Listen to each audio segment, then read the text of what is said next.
The war of words continues. The Congress leader now has sparked yet another fresh debate in the controversy. Charan Singh Sapra has claimed that Sonia Gandhi had apologized for the Sikh riots in the Golden Temple and asked if the Prime Minister, the current Prime Minister, Narendra Modi, would apologize in Jama Masjid for the 2002 riots. Now, Charan Singh Sapra now clearly putting the question to the BJP and the Prime Minister. My riot versus your riot, is that really the path we want to go down in our polity? Haman joins us now with more on this. Haman, clearly the Congress party choosing to involve the 2002 riots there as well. Sapra claiming that the Congress chief had apologized for the anti-Sikh riots in '84 at the Golden Temple. Will the Prime Minister attempt to do the same with the Muslims in 2002?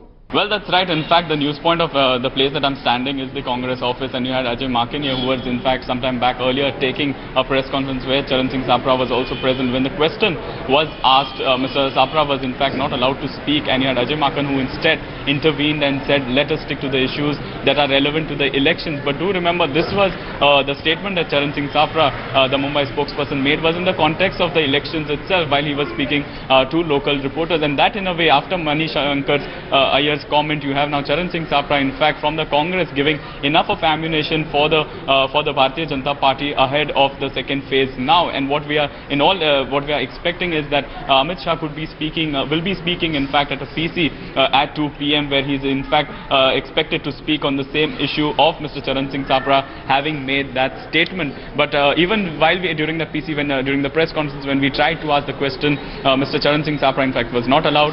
Ajay Maken took over and he said, let us stick to the issues of the Gujarat elections and about Vikas, the golden word that both the parties, the Congress as well as the BJP, have been using this elections, and not a word coming in from Mr. Charan Singh Sapra, who we tried to get in touch, but he has decided to keep his phone switched off, Madhav.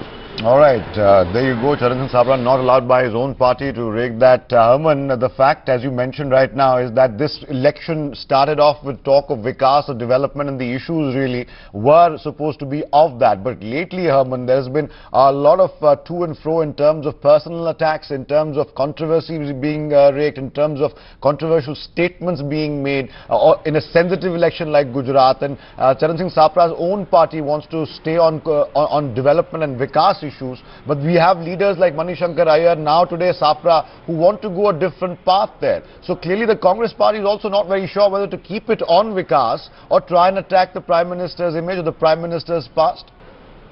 Well, that's right. You know, in fact, the Congress seems like a divided as well as a confused lot. In fact, you had Rahul Gandhi today, in fact, earlier speaking and saying that let us not resort to political name-calling, any kind of personal remarks being made against the Prime Minister or his office. That was the statement coming in from the Congress's Rahul Gandhi, in fact, a few hours earlier. But then you have Charan Singh Sapra. On one hand, you have the Congress led by Rahul Gandhi's team, who has been talking about Vikas development model, and they've been taking on the Prime Minister on various issues like GST and demonetization. And on the other hand, you have someone like Manish Ayer, who made that niche remark, followed by Mr.